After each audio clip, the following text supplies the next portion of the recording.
Bonjour tout le monde. On va commencer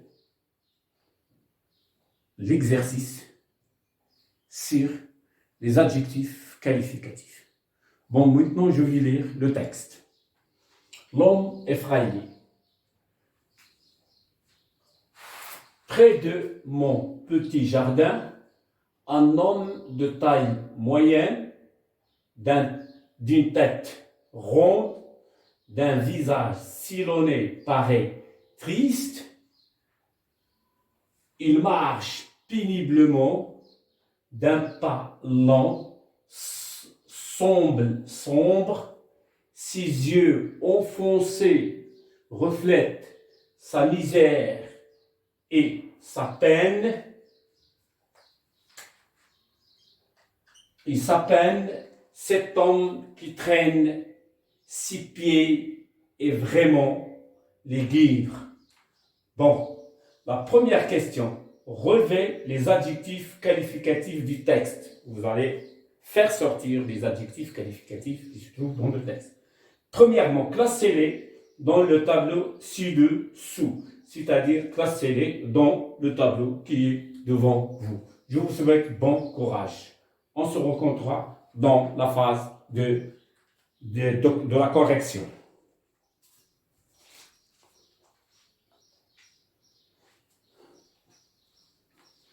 Bon, maintenant on passe à la correction.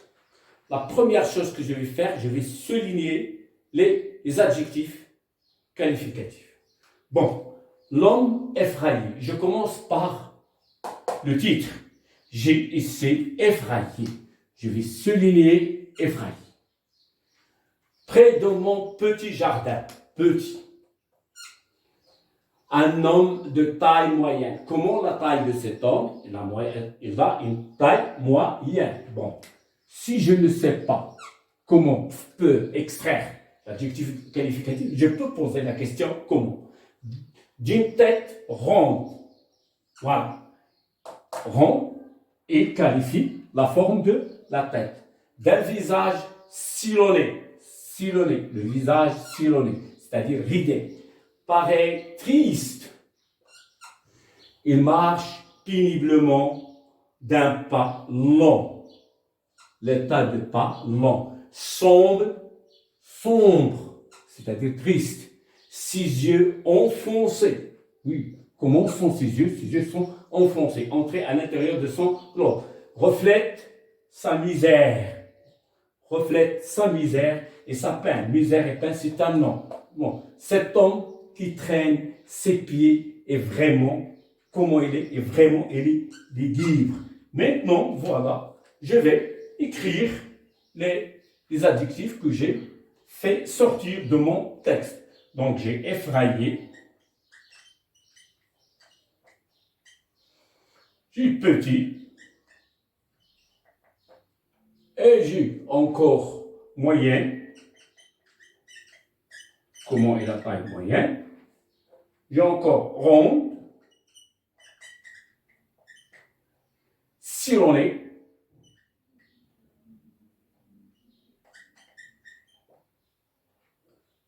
triste,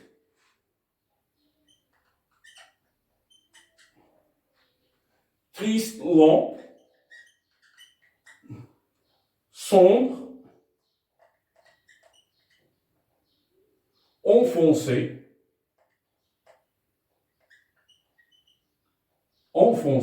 et enfin, j'ai lugubre.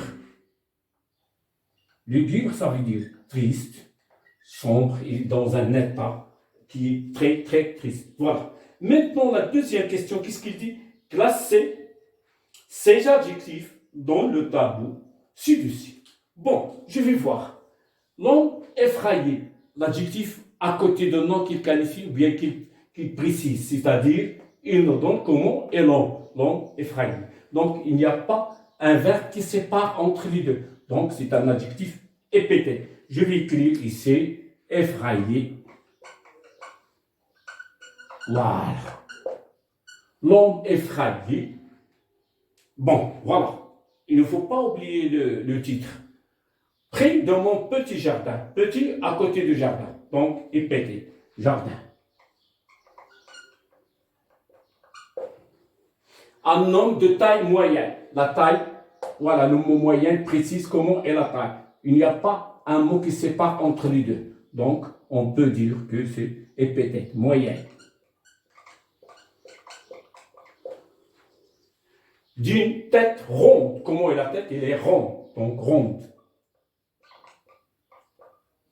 Il n'y a pas un verbe qui sépare entre les deux. D'un visage sélonné. Parfois, le participe passif joue le rôle d'un adjectif. Sélonné. D'un pas sélonné. Oui, on passe. Pareil, triste. Il y a ici, voilà. Le visage qui est triste, il paraît triste. Donc, il semble triste et triste. Donc, il existe un verbe pareil qui est un verbe d'état qui sépare entre le sujet et l'adjectif qui désigne l'état du visage, c'est-à-dire comment est le visage, la situation de son visage. Il est triste. Donc, puisqu'ici il y a un verbe, je vais entourer le verbe par le rouge. Donc, ici il y a un verbe qui est un verbe d'état. Donc, dans ce cas-là, je vais faire triste ici. Voilà, je le mets avec la couleur bleue. Il marche péniblement. Péniblement, c'est un adverbe. On peut dire qu'il marche comment? Péniblement, c'est un adverbe. Il ne joue pas le rôle d'un adjectif. D'un pas lent. Comment est le pas? Le pas lent. Il est lié directement. Il n'y a pas un mot qui sépare ou bien un mot qui fait un écart entre le pas et lent. Donc, on va dire lent, c'est un adjectif épithète. Très bien. Lent, les pas sombres, c'est-à-dire les pas sombres, mornes, tristes, les libres. Dans ce cas-là, il existe un verbe d'état qui est le verbe sembler. Voilà. Comment on peut dire? Le pas est sombre. Donc, c'est un verbe d'état. Donc, sombre, c'est un adjectif attribué. Sombre. Très bien.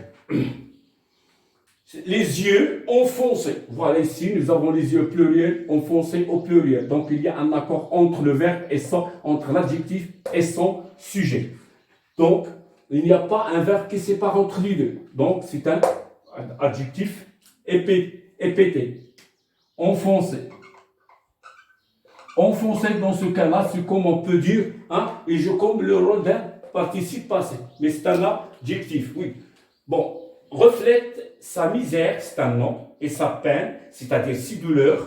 Cet homme qui traîne ses pieds, est vraiment lugubre, est vraiment sombre, est vraiment triste. Lugubre, c'est un adjectif. Regardez. Entre cet homme, regardez l'homme, qui est lugubre, qui traîne ses pieds et est vraiment, est vraiment lugubre. Voilà le verbe d'état qui sépare entre l'adjectif qualificatif et le nom qu'il précise. Voilà. Il y a une grande distance. Regardez. Dans ce cas-là, l'adjectif attribué, il peut être loin de son sujet. Il peut être séparé par son sujet par une série de mots. Comme ici, on a qui traîne six pieds est vraiment lugubre. Donc, lugubre, il y a le verbe. Un verbe d'état qui est le verbe être, qui sépare le sujet de son adjectif. Donc, lugubre est un adjectif épété. Lugubre, donc c'est-à-dire mort, sorne. Il souffre beaucoup. Voilà. J'espère que vous avez bien compris cette leçon et comment on peut placer les adjectifs. On va se rencontrer dans une autre leçon. À bientôt, mes élèves. Au revoir.